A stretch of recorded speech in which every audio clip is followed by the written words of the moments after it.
ಹಿಂದೆ ಮಹಾವಿಷ್ಣುವು ಹಿರಣ್ಯಾಕ್ಷನನ್ನು ವಧಿಸಿದ ನಂತರ ಅವನ ಮಗಳಾದ ವಿಕಾಸಿನಿ ತನ್ನ ತಂದೆಯನ್ನು ಕೊಂದ ಮಹಾವಿಷ್ಣುವನ್ನು ಸಂಹರಿಸಲೇಬೇಕೆಂದು ಪಣವನ್ನು ತೊಟ್ಟಳು.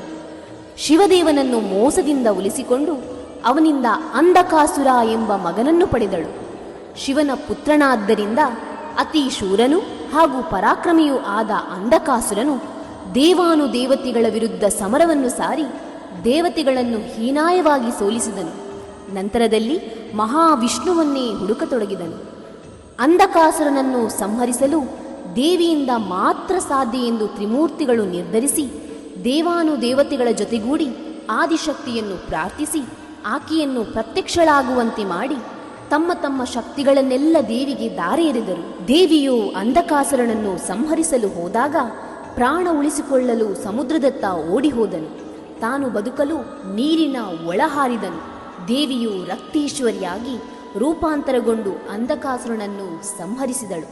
ನಂತರದ ದಿನಗಳಲ್ಲಿ ಅದೇ ಸ್ಥಳದಲ್ಲಿ ಬಿಂಬರೂಪದ ಶಿವಶಕ್ತಿಯಾಗಿ ಲಿಂಗ ಸ್ವರೂಪಿಯಾಗಿ ನೆಲೆನಿ. ಮುಂದೆ ತ್ರೇತಾಯುಗದಲ್ಲಿ ಪರಶುರಾಮರು ಶಿವನ ಅಪ್ಪಣೆಯಂತೆ ತಪಸ್ಸನ್ನು ನಡೆಸಲು ಯೋಗ್ಯವಾದ ಭೂಭಾಗವನ್ನು ನೀಡಲು ಸಮುದ್ರದ ಅರಸನಾದ ವರ್ಣನನ್ನು ಕೇಳಿಕೊಂಡಾಗ ವರ್ಣನು ನಿರಾಕರಿಸಿದನು. ಪರಶುರಾಮರು ಕೋಪದಿಂದ ತನ್ನ ಕೊಡಲಿಯನ್ನು ಎಸೆದಾಗ ಕೊಡಲಿ ಬಿದ್ದ ಅಷ್ಟೂ ಪ್ರದೇಶವು ಸಮುದ್ರ ಭಾಗವಾಗಿತ್ತು. ಹೀಗೆ ಸಮುದ್ರದಿಂದ ಪಡೆದುಕೊಂಡ ಭೂಮಿಯು ಪರಶುರಾಮ ಸೃಷ್ಟಿ ಎಂದೇ ಹೆಸರಾಯಿತು. ಕೆಲವು ಕಾಲ ಮಂಗಳಾದೇವಿಯನ್ನು ಕುರಿತು ಪರಶುರಾಮರು ತಪಸ್ಸನ್ನು ನಡೆಸಿದರು. ಆಗ ಪ್ರತ್ಯಕ್ಷಳಾದ ಮಂಗಳಾದೇವಿಯು ತಾನು ಅಂಧಕಾಸುರನನ್ನು ವಧಿಸಿದ ಈ ಸ್ಥಳದಲ್ಲಿ ಶಿವಶಕ್ತಿ ಸ್ವರೂಪವಾದ ಬಿಂಬರೂಪದ ಲಿಂಗವು ಗೋಚರಿಸುವುದು.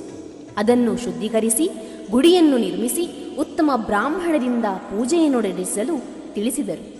ಶಿವಶಕ್ತಿಯು ತನ್ನೊಡನೆ ಇರುವುದರಿಂದ ಧಾರಾಪಾತ್ರೆಯನ್ನು ಜೊತೆಗಿಡುವಂತೆ ಸೂಚಿಸಿದರು. ಹೀಗೆ ಪರಶುರಾಮರು ಮಂಗಳಾದೇವಿಗೆ ಆಲಯವನ್ನು ನಿರ್ಮಿಸಿ ಪೂಜಿಸುತ್ತಾರೆ. ಕಾಲನಂತರದಲ್ಲಿ ಶಿಥಿಲಗೊಂಡ ಕಳೆದು ಹೋದ ಈ ಸ್ಥಳವನ್ನು ತುಳುನಾಡಿನ ಖ್ಯಾತ ದೊರೆ ಕುಂದವರಮನು ಮಸ್ತೇಂದ್ರನಾಥ ಹಾಗೂ ಗೋರಕ್ಷನಾಥ ಎಂಬ ಇಬ್ಬರು ಯೋಗಿಗಳ ಸಹಾಯದಿಂದ ಹುಡುಕುತ್ತಾರೆ. ಆಗ ಭೂಮಿಯನ್ನು ಅಗೆದಾಗ ಮಂಗಳಾದೇವಿಯನ್ನು ಸಂಕೇತಿಸುವ ಧಾರಾಪಾತ್ರೆ ಮತ್ತು ಶಿವಶಕ್ತಿಲಿಂಗವು ದೊರೆಯುತ್ತದೆ.